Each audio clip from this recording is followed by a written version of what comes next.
Hello friends, नमस्कार। मैं Vinod sir एक बार फिर हाजिर हूँ मूवीशाला के इस प्लेटफॉर्म पे। जैसा आप सभी लोग जानते हैं, मैं विनोद सर आप सभी लोगों को मैथ्स पढ़ा रहा हूँ और बहुत ही बेहतरीन तरीके से हम लोग मैथ्स पढ़ रहे हैं। जैसा आप लोग देख पा रहे हैं कि पीछे अभी हेडिंग मैंने लगाया है। क्या हेडिंग है?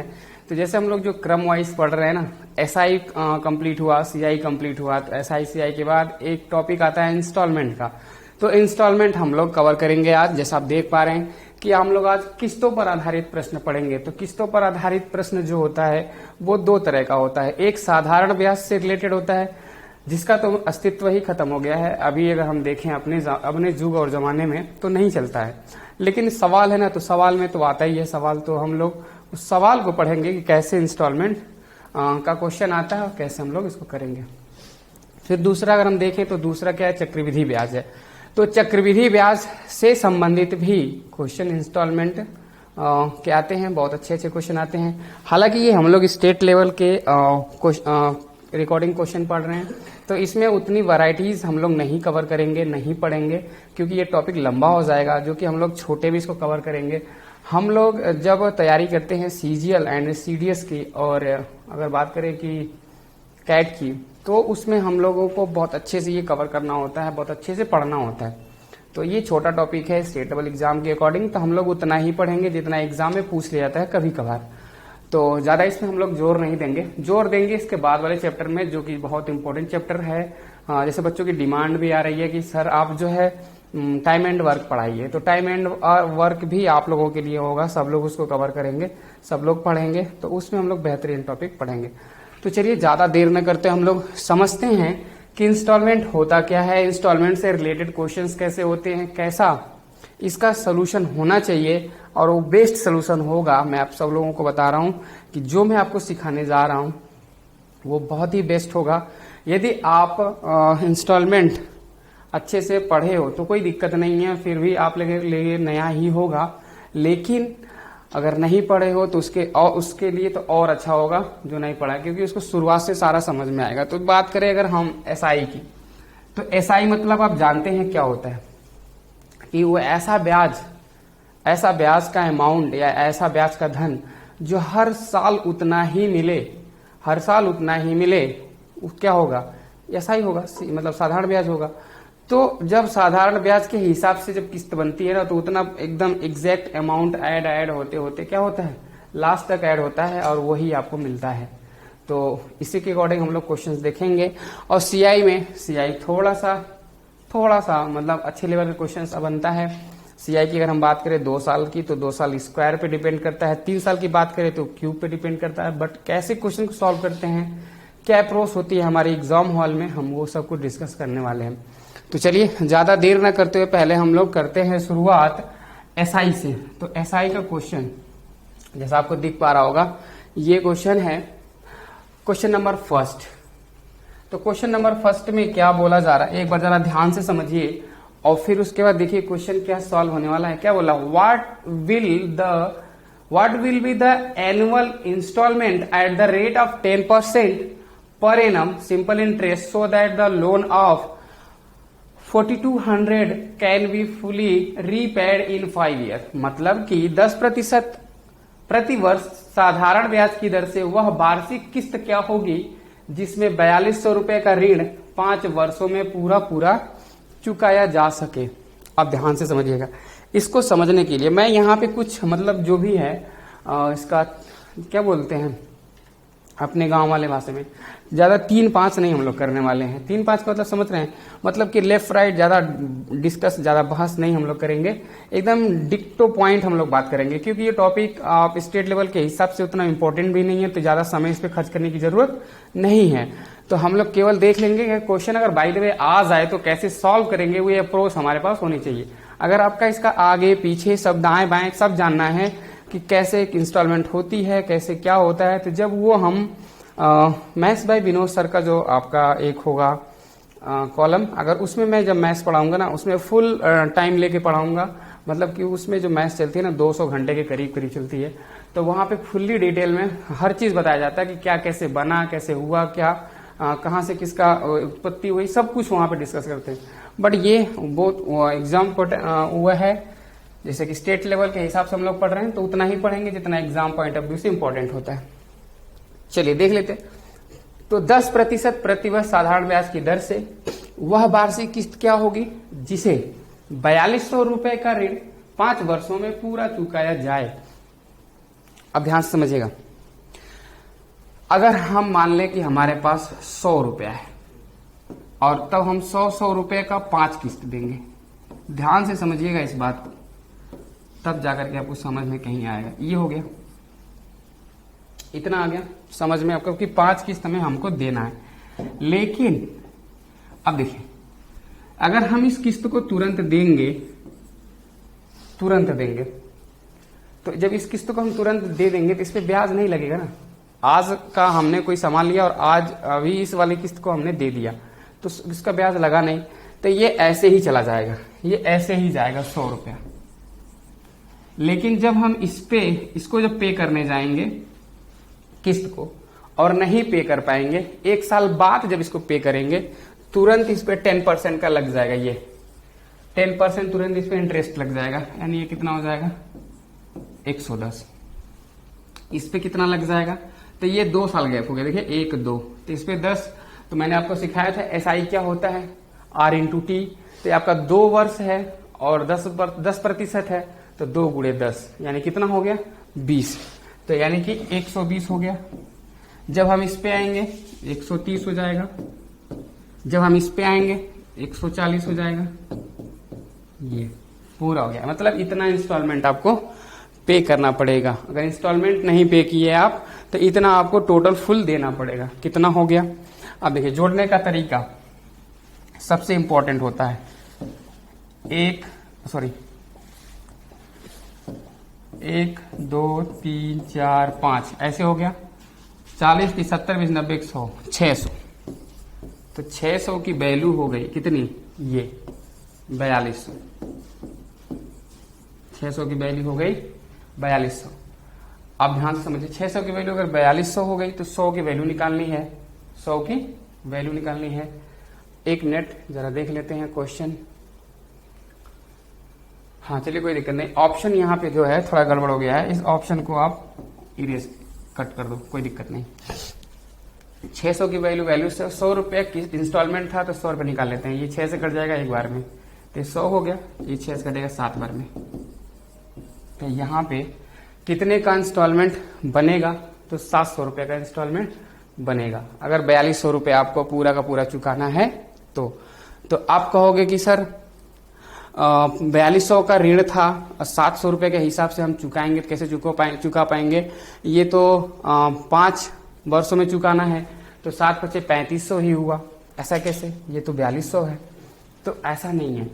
अब जैसे कहने का मतलब है, ये जो ऋण है ना, ये कब का होता है, ये तब का होता है जब वो कोई किस्त नहीं चुका पाया है, कोई किस्त नहीं चुका पाया है, इकट्ठे ले आके दे दिया लास्ट में, तो ब्याज जुड़ते पूरा जुड़ गया, तब वो जाकर के कितना हो गया, तब वो 4200 हो गया। 600 उसका ब्याज हो गया, जैसे कि हम लोग यहाँ पे ऐड किए थे 6 आया था, तो ऐसे हो जाएगा।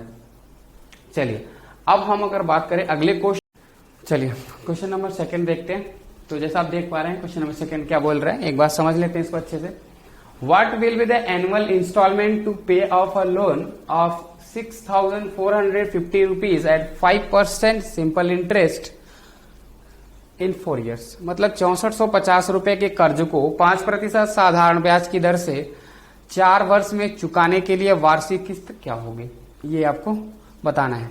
तो ध्यान से समझिए, जैसे हमने अभी पहले क्वेश्चन में देखा, तो जो लास्ट वाला होगा वो पूरा का पूरा, यानी जो हम लोग पहले देते हैं उस पर कोई ब्याज नहीं लगता है, दूसरे पे 105 लगेगा, तीसरे पे 110 और चौथे पे 115। इसको जोड़ेंगे तो कितना हो जाएगा, 15 10 25 5 30, यानी कि 430, जो कि है कितना 6450 के बराबर। ये हो गया आपका 6450 के बराबर। अब ध्यान से देख पा रहे होंगे आप, तो 6450 जो है वो 430 के बराबर है। अब इसको क्या करना है, डिवाइड मतलब कट करना है। 0 से 0 कैंसिल आउट हुआ, 43 से अगर वो एक बार में कटेंगे तो ये कितना हो जाएगा। अब देखिए 15 बार में सीधे सीधे कटेगा, क्योंकि यहाँ 3 है और यहाँ 5 है, तो 5 तो जाएगा ही जाएगा, लेकिन आगे 1 जाएगा तभी तो जाएगा। 15 15 3 45, 5 हो गया, 4 हासिल हो गया, 15 चौक के 60 और 4 64 हो गया।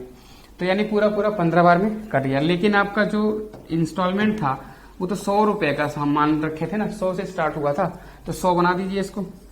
तो इधर जो 2 जीरो बढ़ाएं तो इधर भी 2 जीरो बढ़ा देंगे, यानी कि ऑप्शन नंबर फर्स्ट क्या हो जाएगा, इसका राइट आंसर हो जाएगा। इस तरीके से आप इंस्टॉलमेंट का क्वेश्चन एसआई का कर सकते हैं। बहुत इजी क्वेश्चन आता है एग्जाम में। अगर हम बात करें दूसरे को अगले क्वेश्चन की, तो अगला क्वेश्चन जैसा आप देख पा रहे हैं कि क्वेश्चन नंबर 4 गलती से हो गया है, यहाँ पे 3rd होना चाहिए था, कोई दिक्कत नहीं। एक बार अब देखिए 2180 यानी कि 2180 is to be given after 4 year if he wants to pay it in 4 equal instalment, then how much will each instalment be if the rate of interest is 6% per annum. यानी कहने का मतलब यह है कि अगर 2180 रुपए के 4 साल के बाद देने हैं, 2180 रुपए 4 साल के बाद देने हैं, 4 साल के बाद यदि लौटाना, देखिए यहाँ पे लैंग्वेज सही लिखा है कि जो यहाँ पे पैसा देता है ना क्वेश्चन में, वो ये कहता है कि हम अगर इकट्ठा 4 साल बाद, इकट्ठा 5 साल बाद दें तो इतना देंगे। तो अगर इसकी किस्त बनाई जाए तो कितनी बनेगी, तो किस्त सस्ती होगी ना, फिर कम होगी ना, उसका ब्याज नहीं लगता है। इसीलिए तो अब देखिए, अगर कहने का मतलब ये आप गाड़ी लेते हो मार्केट से लोन पे, आप अगर किस्त हर महीने ना भर के इकट्ठा लास्ट में भरने के लिए ले जाओ कि अगर हमारा 2 साल का इंस्टॉलमेंट हमारा बना हुआ है, हम 2 साल के बाद इकट्ठा जमा करेंगे, तो क्या जितने में गाड़ी आपकी पड़ी है, जितने में बताया है उतना थोड़ी लेगा वो, उस पर और ज्यादा ब्याज लगा देगा आपका, बहुत सारा ब्याज। अब देखिए 1 महीना गैप होता है तो ब्याज लग जाता है एक्स्ट्रा, 250-300 रुपया देना पड़ता है, तो वो बहुत ज्यादा हो जाएगा। ये अमाउंट होता है अगर एक्स्ट्रा हम मतलब एक साथ देते हैं तो, लेकिन अगर इंस्टॉलमेंट बना के इसको देंगे तो कितना पड़ेगा ये हमें निकालना होता है। मेन क्वेश्चन यही होता है ऐसा जो आता है एग्जाम में। आप ध्यान से समझिए कितना है, तो दर जो है 4 बराबर किस्तों में चुकाना चाहता है, यदि दर उसका 6% वार्षिक, तो पहला तो 100 ही रहेगा, 106, 112, 118, यही तो है 4 साल का किस्त हो गया ना। अब जोड़ लो अब इसको, 18 12 30 और ये कितना 36, यानी कि 436, 436 बराबर होगा 2180 के। अब आप देख पा रहे हो एक लॉजिक जो हम आप लोगों को सिखाना चाहते हैं, सिखाते भी रहते हैं, कि ये 436 है और ये 216 है, मतलब सीधा आधा है, मतलब सीधा आधा है। अगर ये 436 यहां रहता 436, तो ये पूरा पूरा 1 होता। 1 होने के मतलब ये जब बगल में 0 है तो पूरा 10 होता। बात समझ में आ रहा है, पूरा 10 होता। लेकिन अगर ये आधा है तो यानी 10 का आधा है, तो यानी कि ये पूरा इसको कितनी बार में काटेगा, 5 बार में। यहाँ तक कोई दिक्कत नहीं ना, चलिए ठीक है, कोई बात नहीं। अगर ये 1 की वैल्यू 5 है तो आप देखिए, आप इसको 100 बना दीजिए, क्योंकि हमको तो किस्त 100 की बनानी है, 100 बना दीजिए। तो इधर 100 बनाएंगे तो इधर 2 जीरो, यानी कितना हो जाएगा 500, यानी कि ऑप्शन नंबर क्या हो जाएगा, 3rd आपका आंसर हो जाएगा। तो इतना जल्दी हम लोग क्वेश्चन सॉल्व कर सकते हैं इंस्टॉलमेंट का। तो ये था आपका एसआई का क्वेश्चन। एसआई देखिए, मैं जानबूझ करके इसमें आप लोगों को डिटेल में नहीं ले जा रहा हूं, क्योंकि स्टेट लेवल के एग्जाम में डिटेल में आता ही नहीं है। जहां तक बन सकता है, जहां तक आ सकता है, वहां तक हम आपको बता रहे हैं। आपको डिटेल में पढ़ना है, उसके लिए फुल क्लास आपको ज्वाइन करना पड़ेगा। फुल क्लास में क्या होता है ना, टाइम का बाउंडेशन नहीं होता, आप पढ़ते जाओ, तो उसमें हम लोग पढ़ेंगे। चलिए चलते हैं हम लोग अगले क्वेश्चन की तरफ। तो अगला क्वेश्चन चक्रवृद्धि ब्याज से रिलेटेड है। चक्रवृद्धि ब्याज से रिलेटेड यानी कि क्वेश्चन नंबर 5 से शुरू है। क्या बोल रहा है कि 12,300 रुपए की राशि का ऋण 5% वार्षिक चक्रवृद्धि ब्याज की दर से हर वर्ष के अंत में 2 समान किस्त देकर चुकाना था। प्रत्येक किस्त की राशि क्या है ज्ञात कीजिए। चुकाना था ऐसे था, चलिए कोई नहीं, चुकाता है, प्रत्येक किस्त की राशि ज्ञात कीजिए, कोई बात नहीं। इंग्लिश में एक बार पढ़ लेते हैं। 12,300 was repaid by paying 2 equal installment at the end of every year at the rate of 5% compound interest per annum. Find the amount of each installment. तो ये आपको समझना है कैसे यहाँ पे हम इसको करेंगे। अब चलिए मैं आपको ले चलता हूं जादुई, कहाँ, जादुई नगरी। तो जादुई नगरी कहाँ चलती है, प्रतिशत पे चलती है। 5% की वैल्यू मैंने आप लोगों को बता रखा है 1/20, यानी 20 रुपए का अगर धन होगा तो 1 रुपया ब्याज लग जाएगा, यानी वो हो जाएगा 21। 20 रुपए की ये जो आपका ये था धन, अब 21 देना पड़ेगा। 21 क्या कहता है, 21 ये कहता है कि ये मल्टीपल किसका किसका है, तो ये है 3, ये है 7। 3 और 7 का मल्टीपल चेक कर लेते हैं कौन है। तो आप एक बार नंबर पे नजर डालिएगा तो देख पा रहे हैं 6651 6615 6615 सब मिलके मतलब 3 से तो कटना ही कटना सारा। तो हम चेक कर लेंगे किससे, हम चेक कर लेंगे 7 से। तो 7 से चेक कर लेते हैं, 7 से जो कट जाएगा वही आपका आंसर हो जाएगा। सॉल्व कैसे करना है वो भी मैं आपको बताऊंगा, कोई दिक्कत नहीं है। अब देखिए 7 से काटेंगे, 7 9 63, 3 बचेगा 35, 7 बचे 35, ये नहीं कटेगा। 7 9 63, 3 बचेगा, यहाँ पे 7 चौक 28, 3 बचेगा, 7 बचे 35, हाँ 6 15, 7 से कट जाएगा और वही आपका आंसर हो गया। तो इस तरीके से आप क्वेश्चन का आंसर निकाल सकते हैं। चलिए हम चलते हैं अगले क्वेश्चन की तरफ, देखते हैं अगला क्वेश्चन कैसे सॉल्व होने वाला है। ये अब यहां पे हम तुरंत क्या करेंगे, नजर डालेंगे परसेंटेज के ऊपर 10%। अब क्वेश्चन को पढ़िएगा आप लोग आराम से। A man takes a loan of 21,000 at 10% compound interest. How much equal installment will he have to pay at the end of every year so that the loan is paid off in 2 years? यानी कि 21,000 रुपए का loan लिया गया है। यदि चक्रवृद्धि ब्याज की दर 10% वार्षिक हो तो बताइए कि हर वर्ष के अंत में उसे बराबर कितनी किस्त देनी पड़े यदि 2 वर्षों में उसको भुगतान करना हो। तो आप कहोगे सर बहुत सिंपल है, आपने बताया जादू कि 10% का अगर हम फ्रैक्शन वैल्यू देखें तो 1/10 होता है। 10 रुपए का ब्याज 10 रुपए पे 1 रुपए का ब्याज यानी 11 से जो डिवाइड होगा वही हमारा आंसर है। अब ध्यान से देख लीजिए कौन डिवाइड हो रहा है। तो 11 से कौन डिवाइड हो रहा है, 121 11 से डिवाइड होता है, खत्म। इतना ही करना होता है एग्जाम में। तो एग्जाम पॉइंट ऑफ व्यू से हम लोग पढ़ रहे हैं ना, अभी सीख लेंगे आगे क्वेश्चन 2 क्वेश्चन में हम लोग सीख लेंगे कैसे सॉल्व करते हैं। चलिए कोई नहीं, अब हम चलते हैं अगले क्वेश्चन की तरफ। तो क्वेश्चन नंबर 7 क्या बोल रहा है, a person repays a sum of ₹2,550 in 2 equal installment at the end of 2 years at 4% compound interest on the amount borrowed by a person. How much he each installment? एक व्यक्ति द्वारा उधार ली गई राशि 4% वार्षिक चक्रवृद्धि ब्याज की दर से 2 वर्ष के अंत तक 2550 रुपए की राशि 2 बराबर किस्तों में चुकाता है। प्रत्येक की किस्त ज्ञात कीजिए। चलिए यहां पे हम लोग सीख लेते हैं कि क्या होगा। सीख क्या लेते हैं, पहले यहां पे भी हम लोग वो तरीका सीख लेते हैं कैसे इसको सॉल्व करेंगे चुटकी में। जैसे हमने देखा 4%, मेरे दिमाग में आया 1/25। अब ये मत पूछिएगा सर 1/25 कैसे होता है, हमने परसेंटेज पढ़ा रखा आराम से, आप लोग जाकर उसको देखिए तब समझिएगा। 25 रुपए में 1 रुपए का ब्याज यानी कि 26 रुपए, 26 अब बट्टा कितना हो जाएगा, बट्टा 25। तो 26 को आप तोड़िए तो 2 भाग में आप तोड़ पाओगे, 2 गुणे 13 में, ये ना होता है 13 गुणे 26। तो पहले देख लेते हैं 2 से कटने वाला, ये 2 से कटेगा क्या, एक भी नहीं कटेगा। 2 से क्या कटता है, जिसका इकाई अंक सम हो वही तो 2 से कटता है। तो एक ही है, बस कुछ करना नहीं था, इतना ही चेक करना था, आंसर आपके सामने आ गया। तो देख पा रहे हैं कहीं पे भी हमें पेन लगाने की जरूरत नहीं है। अगर हमें परसेंटेज का वैल्यू याद है तो 4% का मतलब 1/25, 25 रुपए में 1 रुपया ब्याज देगा तो 26 हो जाएगा। 26 यानी 13 गुणे 2 से बना है। 2 से अगर सब कटता तो 13 से देख लेते, अगर 13 से भी कटता तो 26 से देख लेते। 2 वर्ष का है तो 26 का स्क्वायर 676 से देख लेते। बहुत सारे ऑप्शन है आपके पास, कैसे भी करके हम उस क्वेश्चन को सॉल्व कर लेंगे। आइए इस क्वेश्चन को देखते हैं।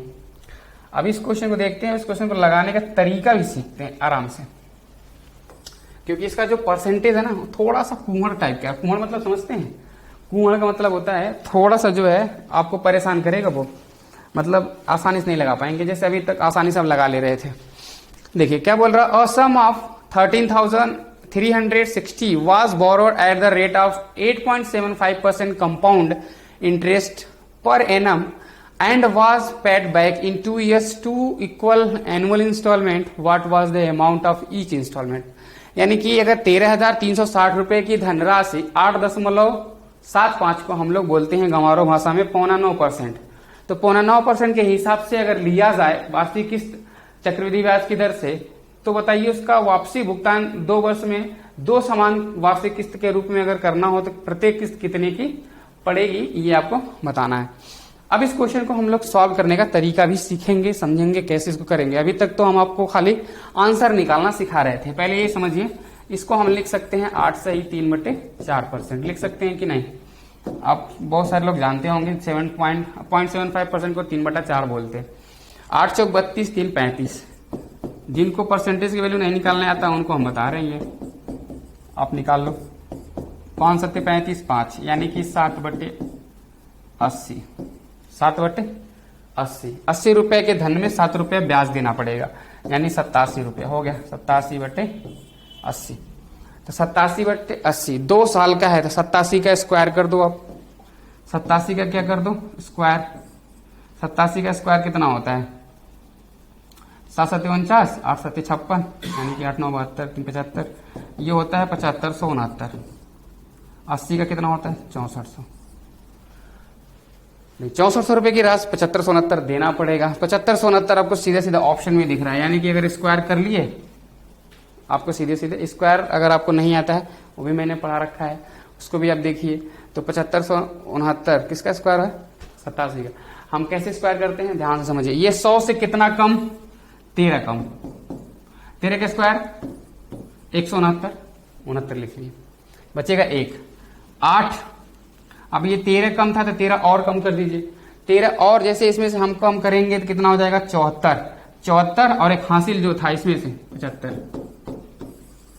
देखिए ये हमने आपको सिखा रखा है पहले से, जो बच्चे पहले से पढ़ रखे हैं हमसे वो जानते होंगे अच्छे से। तो ये आप देख पा रहे हैं कितना आराम से हम लोग इस क्वेश्चन को सॉल्व कर लिए। चलिए अब चल